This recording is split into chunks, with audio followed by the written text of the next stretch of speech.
The laughter in the ballroom was loud. Crystal chandeliers sparkled above the heads of the richest people in Atlanta, and expensive champagne glasses clinked as the elite guests whispered and laughed. But the laughter wasn't friendly. It was aimed at one woman, Amara Johnson, the black ex-fiancée everyone believed had been dumped and forgotten. Victoria Hayes smirked as she looked Amara up and down. "Wow, she actually came," she mocked. "Did you lose your invitation to dignity too?" A few guests chuckled. Others whispered behind their hands. Amara stood quietly in the center of the room, her silver dress glowing under the lights, pretending their words didn't hurt. Then someone laughed loudly. "Maybe she came hoping to find another rich man." The room erupted in laughter. But Amara didn't argue. She didn't cry. Instead, she calmly checked the time on her phone. Because the people mocking her had no idea who was about to walk through those doors. Suddenly, the grand ballroom doors opened. The laughter stopped instantly. 5 men in black suits stepped inside first. Security. Then a tall, cold-eyed man in a perfectly tailored black suit walked in behind them. Power seemed to follow him like a shadow. The room went silent. And when the mysterious man walked straight toward Amara, gently took her hand, and said 5 simple words, the entire ballroom froze. "Sorry I'm late, my wife." Amara Johnson grew up in a modest neighborhood on the west side of Atlanta. The streets were busy, the houses were old, and money was always tight in her family. Her mother, Denise Johnson, worked night shifts as a nurse. Her father owned a small repair garage that barely kept the family afloat. Life wasn't luxurious, but it was full of discipline. From a young age, Amara learned that nothing would be handed to her. Her father often told her something she would remember for the rest of her life. "People may doubt you, but hard work will silence them." Amara believed those words deeply. While other kids spent evenings playing outside, she often sat at the kitchen table drawing buildings. She loved imagining tall towers, modern houses, and elegant spaces where people could live and work. Architecture became her passion. Her parents noticed her talent and sacrificed everything to support her dream. Scholarships, late-night studying, and endless determination eventually helped Amara graduate at the top of her class from a prestigious university. Soon after graduation, she landed a job at a luxury architecture firm in downtown Atlanta. It was a dream job, but it came with challenges. Most of the clients were wealthy elites. Many of them were surprised when they saw a young black woman presenting complex architectural plans. Some doubted her. Some ignored her. But Amara never argued. She simply let her work speak for itself. And slowly, people began to respect her. Her career was rising beautifully. But love would soon test her heart. Amara met Daniel Carter during a charity event held at a luxury hotel in downtown Atlanta. Daniel was charming, handsome, and extremely confident. He worked as a successful investment banker and came from a wealthy family known throughout Atlanta's business circles. When Daniel first approached Amara, she expected a typical superficial conversation. Instead, he surprised her. He asked about her work, her designs, her dreams. Daniel seemed genuinely fascinated by her intelligence and ambition. They talked for almost an hour that night. When the event ended, Daniel asked for her number. Their relationship blossomed quickly. He took her to elegant restaurants, rooftop lounges, and weekend getaways. For the first time in her life, Amara felt like she was living inside a romantic movie. Daniel made her feel appreciated. He admired her strength and independence. After 8 months of dating, Daniel planned a romantic trip to a private resort outside the city. During sunset, with golden light reflecting off the water, he knelt down with a diamond ring. "Amara Johnson, will you marry me?" Her heart pounded with happiness. She said yes. But while Amara believed she had found her forever, Daniel's world had darker expectations. Daniel's family mansion was located in one of the wealthiest districts of Atlanta. Tall iron gates. Luxury cars parked outside. A house so large it looked like a palace. The first time Amara visited, she immediately sensed something strange. Daniel's father was polite but distant. His mother, Margaret Carter, wore a perfectly controlled smile that never reached her eyes. During dinner, Margaret asked many questions, but they felt more like judgments than curiosity. Where exactly did you grow up?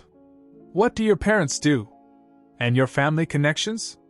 Amara answered honestly, but the atmosphere felt heavy. Later that evening, as Amara walked through the hallway, she overheard Margaret speaking to Daniel behind a half-closed door. Her voice was sharp and cold.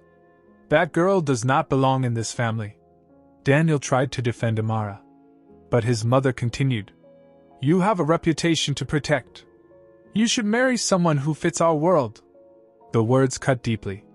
Although Daniel reassured Amara that everything would be fine, the tension between her and his family only grew stronger. At first, Daniel continued acting like the loving fiancé she knew. He canceled dinner plans more frequently. He began working late almost every night. His texts became short and distant. Amara tried to ignore the warning signs. She believed love could overcome anything. But one evening, everything collapsed. While attending a company event, Amara saw Daniel standing close to a glamorous woman in a red dress. The woman was Victoria Hayes, a wealthy socialite known across Atlanta's elite social circles. Victoria came from old money. She was beautiful, confident, and exactly the type of woman Daniel's family had always wanted him to marry. When Amara confronted Daniel later that night, he looked ashamed. But he didn't deny it. Things changed. Amara. Those 3 words shattered her world. 2 weeks later, the engagement ended. Atlanta's elite social circles loved gossip. Within days, everyone knew about Daniel and Victoria.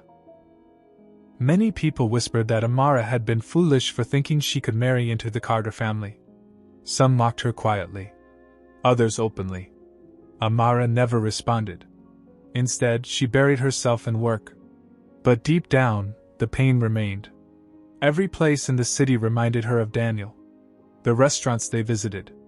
The parks where they walked together. The memories were everywhere. Eventually, Amara realized she needed to leave Atlanta for a while. Not forever. Just long enough to breathe again. That opportunity came when she was invited to speak at an international architecture conference in Seoul. She accepted immediately. She had no idea that this decision would change her life forever. Seoul was unlike any city Amara had ever visited. Modern skyscrapers glowed beside ancient temples. Busy markets filled the streets with energy. The city felt alive. One evening after the conference ended, heavy rain began pouring across the streets. Amara ran into a small restaurant to escape the storm. Inside, the room was quiet. Only one other customer sat near the window. A tall man wearing a perfectly tailored black suit. His posture was calm. His presence powerful. His name was Jae-Min Kang. He watched the rain silently until Amara sat down nearby. Their eyes met briefly. Something about the moment felt strangely meaningful. When Jae-Min finally spoke, his voice was calm and deep. The rain in Seoul can be unpredictable. Amara smiled politely. What started as a simple conversation slowly turned into hours of discussion. They talked about architecture, culture, and life. For the first time in months. Amara laughed again. Over the next few weeks, Amara and Jae-Min met several more times. He showed her hidden corners of Seoul that tourists never saw. Quiet tea houses. Mountain viewpoints overlooking the city. Night markets glowing with lantern lights. Jae-Min rarely spoke about his work. But his confidence, and the quiet respect others showed him hinted at something powerful. The truth was far bigger than Amara imagined. Jae-Min was one of the most influential underground leaders in Asia. His network extended across Busan, Tokyo, and beyond. But around Amara, he felt something he rarely experienced. Peace. Eventually Jae-Min revealed the reality of his life. The power. The enemies. The criminal empire he controlled. Amara listened carefully. Anyone else might have run away. But Amara saw something deeper inside him. Despite his dangerous world, Jae-Min possessed honor and loyalty. Qualities she once believed Daniel had, but never truly did. Their connection grew stronger. And one night beside the glowing lights of the Han River, Jae-Min said something unexpected. "I want you beside me. Not temporarily. For life." Their wedding was private and quiet. No media. No publicity. Just a small ceremony in Seoul. To the world, Amara remained an architect. But to Jae-Min, she became the most important person in his life. For the first time, the feared Mafia leader allowed someone to see his vulnerable side. And Amara found the love she thought she had lost forever. 1 year later, Amara returned to Atlanta for a charity gala hosted by Daniel's company. The ballroom sparkled with chandeliers and elegant decorations. When Amara entered alone, whispers immediately spread. Victoria smirked. Daniel looked uncomfortable. Soon the mocking began. "Didn't she get dumped? Maybe she's here looking for another rich fiancé." Amara remained calm. She checked her phone. Her husband was arriving. Then suddenly, the ballroom doors opened. Security guards entered first. Then walked Jae-Min Kang. The room fell silent. His presence radiated power. He walked straight to Amara, gently took her hand, and said softly, "Sorry I'm late, my wife." Gasps filled the room. The woman they mocked was now the wife of one of the most powerful men in the world. And Daniel realized something too late. He had lost the best thing that ever happened to him. The ballroom in Atlanta had never been so quiet. Just moments earlier, laughter and gossip filled the air. Now, the atmosphere had completely changed. All eyes were on Amara and the man standing beside her. Jae-Min Kang stood tall and calm, his dark suit perfectly tailored. His presence alone felt like authority. He wasn't loud. He didn't threaten anyone. Yet the entire room felt uneasy. Daniel Carter stared in disbelief. His mind raced with confusion. How could Amara, his former fiancée, be standing beside such a powerful man? Even Victoria Hayes, who had been laughing minutes earlier, now looked nervous. A businessman near the back whispered quietly to his friend. "Do you know who that is?" His friend nodded slowly. "That's Kang Jae-Min, one of the most powerful underground figures in Asia." The whispers spread like wildfire across the room. People who had mocked Amara minutes earlier suddenly avoided her gaze. Jae-Min calmly placed his arm around Amara's waist. His voice was soft when he spoke. "Is everything all right, my love?" Amara smiled. For the first time that night, she felt completely safe. Daniel finally gathered the courage to approach them. His footsteps felt heavy as he walked across the ballroom floor. When he reached them, he forced an awkward smile. "Amara, it's been a while." Amara looked at him calmly. There was no anger in her expression. No bitterness. Only distance. "Yes, Daniel. It has." Daniel looked toward Jae-Min nervously. "And you are?" Before Amara could answer, Jae-Min extended his hand politely. "Kang Jae-Min." Daniel shook his hand, but the moment felt strange. Jae-Min's grip was firm and confident. The kind of handshake that told you exactly who was in control. Daniel tried to maintain his composure. "Well, welcome to Atlanta." Jae-Min smiled faintly. "Thank you." But the smile didn't reach his eyes. Victoria suddenly stepped forward, trying to regain her earlier confidence. "So Amara, you got married?" Her tone carried a hint of sarcasm. But Amara simply nodded. "Yes." Victoria glanced at Jae-Min. "And what exactly do you do, Mr. Kang?" Before Jae-Min could answer, a wealthy investor standing nearby spoke nervously. "You should be careful with that question." Victoria frowned. "Why?" The investor swallowed. "Because that man could probably buy this entire building without thinking twice." Victoria's face turned pale. Throughout the rest of the evening, the entire atmosphere shifted. People who once ignored Amara now approached her politely. Some apologized. Others tried to introduce themselves to Jae-Min. But Jae-Min remained quiet and observant.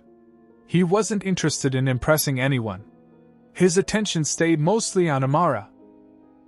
At one point he leaned closer to her and whispered, "Do you want to leave?" Amara looked around the room. Daniel stood at the far end, staring at them with regret. Victoria looked embarrassed and angry. Amara shook her head gently. "No, I'm fine." Jae-Min nodded. Then he did something that surprised everyone. He pulled out a chair and sat beside Amara. Not as a powerful mafia boss, but simply as her husband. The message was clear. He wasn't there for the party. He was there for her. Later that night, Daniel stood alone on the balcony outside the ballroom. The city lights of Atlanta stretched across the skyline. Victoria approached him. "You're staring again," she said coldly. Daniel sighed. "You don't understand." Victoria crossed her arms.